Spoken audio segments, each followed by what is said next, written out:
Merci Madame la Présidente. Vous l'avez évoqué ce matin dans vos propos introductifs, la hausse des carburants a été le déclencheur d'un mouvement social qui a mis au cœur du débat public la question du pouvoir d'achat, de la qualité de vie et aussi de la mobilité, notamment quand il n'existe pas d'alternative à la voiture, ce que nous connaissons bien en Bourgogne-Franche-Comté. La question démocratique, elle s'est elle aussi invitée dans le débat. Elle a eu sa place, reflet, là aussi nous l'avons évoqué ce matin, d'un lien abîmé entre les élus, les élites dirigeantes et les citoyens, et mettant en lumière un sentiment fort de ne pas être entendu, de ne pas être considéré. Si ce sentiment n'est pas nouveau, les pognons de dingue, les feignants et les cyniques, ou les gens qui ne sont rien, n'ont certainement pas aidé à apaiser la situation. C'est pas parce que les sujets qui ont été posés concernent directement la politique du chef de la politique du gouvernement que notre collectivité ne doit pas se saisir de ces préoccupations.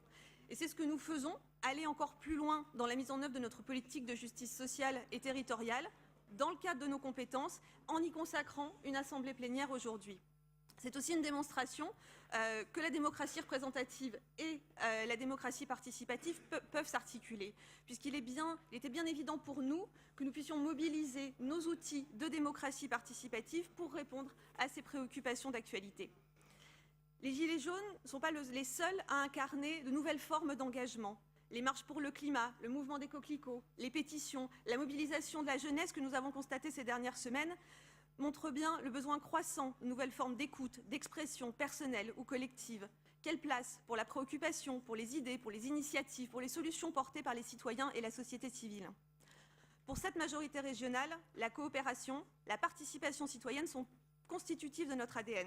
C'est une nouvelle manière d'aborder le caractère opérationnel de nos engagements.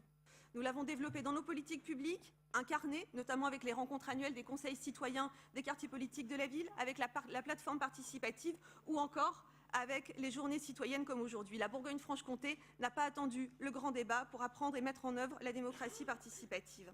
Ces journées citoyennes, ce sont des citoyens sans citoyens qui ont été pour partie tirés au sort, pour partie qui ont été volontaires dans la démarche.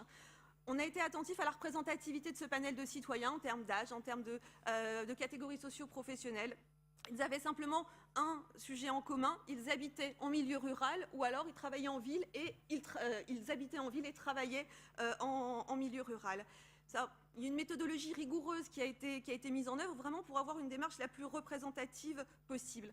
Ça a été une journée d'échange, une journée de témoignage, une journée de travail, une journée de proposition bien loin des polémiques stériles sur la question de l'indemnisation ou de quelques mépris pour ces nouvelles formes de participation. Moi, je voudrais saluer, pour m'être rendue à cette journée, saluer cette démarche. J'y ai rencontré des personnes qui m'ont dit l'indemnité m'a favorisé le fait que j'y participe à cette démarche, mais demain, je reviendrai volontiers sans être indemnisée. J'ai rencontré des personnes qui ne sont pas habituées à prendre la parole en groupe et qui, parce que la méthodologie est bien faite, ont pu exprimer leur point de vue. Donc, n'en déplaise à ceux qui se prétendent dans la proximité des gens et qui ont de grands avis sur nos dispositifs de démocratie participative, le fruit de ces débats est riche. Et vraiment à apporter aussi bien aux participants qu'à la démarche collective, ils le diront tout à l'heure. Bien sûr, ces nouveaux formats de participation, a fortiori sur le grand territoire de la Bourgogne-Franche-Comté, sont à bien des égards expérimentaux, ils se testent, ils s'éprouvent, mais cette majorité est fière de ce qu'elle met en œuvre pour oxygéner le débat public, pour renouveler la pratique démocratique.